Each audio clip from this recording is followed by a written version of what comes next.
Oke, mari kita bahas satu cerita yang super menarik dari bursa kita, PT Surya Semesta Internusa atau SSIA. Kenapa menarik? Karena ini kasus yang unik banget. Sebuah paradoks. Bayangin aja, perusahaannya lagi rugi besar, tapi kok analis malah kompakan kasih rekomendasi beli? Aneh kan? Jadi, di sini kita punya cerita dengan dua sisi yang totally beda. Di satu sisi, laporan keuangannya angkanya merah semua, kelihatan suram. Tapi di sisi lain, ada optimisme yang luar biasa dari para pakar pasar. Nah, kita akan coba bedah nih, apa sih yang sebenarnya terjadi? Ini dia pertanyaan intinya. Gimana ceritanya dua hal yang bertolak belakang ini bisa ada di satu perusahaan yang sama?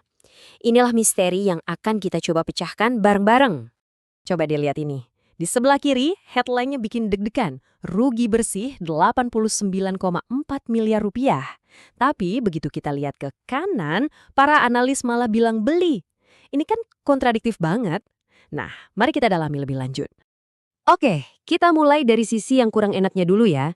Kita akan lihat angka-angka di laporan keuangan 2025 yang bikin banyak orang khawatir. Nah, ini dia pusat masalahnya. Kerugian bersih 89,4 miliar rupiah. Padahal kalau kita bandingkan sama tahun sebelumnya, mereka itu untung loh, untungnya 234,2 miliar rupiah. Jadi ini pembalikan yang drastis banget. Dan gak cuma labanya aja yang anjlok. Pendapatannya juga turun cukup dalam, minus 29,2%. Ini sinyal kalau tekanan bisnis di tahun 2025 itu benar-benar berat buat mereka. Tabel ini nunjukin gambaran lengkapnya. Lihat deh, pendapatan turun, laba bersih jadi minus, dan return on equity atau ROI juga ikut nyungsep. Dilihat dari sudut pandang manapun ya, ini rapor merah. Pertanyaannya, kalau angkanya separah ini, kok analis bisa optimis? Nah, sekarang mari kita geser fokus kita lihat apa yang nggak kelihatan cuma dari baca laporan laba rugi. Ini dia kuncinya. Analis itu melihat cerita SSIA ini bukan soal laba rugi per kuartal, tapi soal adanya harta karun yang tersembunyi, nilai aset yang sebenarnya jauh lebih besar dari yang tercatat di pembukuan. Dan inilah wujud si harta karun itu, Subang Smart Politan. Ini bukan cuma sepetak tanah kosong ya, ini adalah proyek kota industri masa depan. Dan disinilah letak nilai SSIA yang sebenarnya. Skalanya itu luar biasa loh. Total lahannya SSIA itu lebih dari 4.000 hektar, dan sebagian besarnya ada di Subang.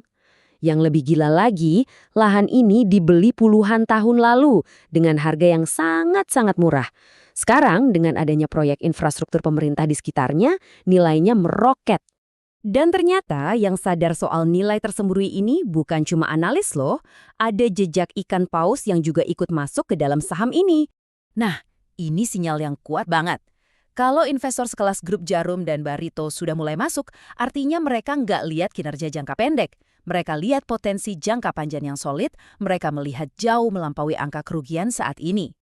Biar kebayang skalanya, Grup Jarum itu sampai mengambil sekitar 9% saham SSIA. Ini bukan investasi iseng-iseng, ini adalah langkah strategis yang menunjukkan betapa yakinnya mereka sama nilai aset yang dimiliki SSIA. Oke. Jadi gimana sih cara analis menghitung nilai tersembunyi ini? Semuanya itu berpusat pada satu konsep kunci. Konsepnya itu namanya RNAV atau Revalued Net Asset Value. Gampangnya gini deh, di laporan keuangan tanah SSIA itu dicatat seharga pas dibeli puluhan tahun lalu. Mungkin nilainya seharga motor bebek. Nah, RNAV ini menghitung ulang nilai tanah itu pakai harga sekarang, yang mungkin nilainya sudah seharga mobil sport. Bedanya jauh banget kan? Metode hitungnya itu pakai yang namanya sum of the parts atau SOTP. Jadi perusahaan dipecah-pecah per bisnisnya. Lihat deh tabel ini. Nilai segmen industrinya aja yang isinya tanah Subang itu nilainya lebih dari 17 triliun. Jauh banget di atas yang lain.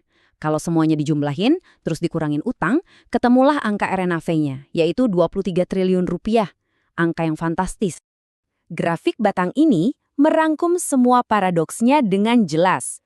Lihat bar paling kiri, itu harga sahamnya sekarang. Yang di tengah, itu target harga dari para analis. Tapi, coba lihat bar yang paling kanan.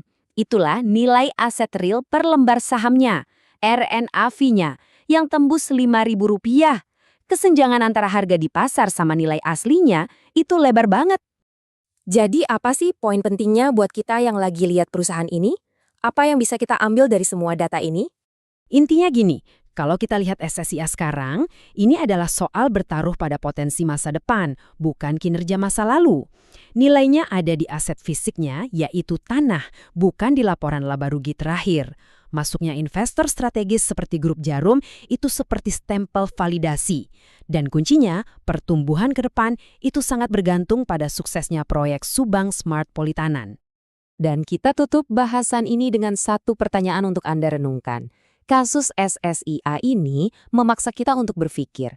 Saat kita menilai sebuah perusahaan, kita sebaiknya melihat ke belakang, ke laporan laba ruginya, atau kita harus melihat ke depan, ke peta aset dan potensi yang dimilikinya.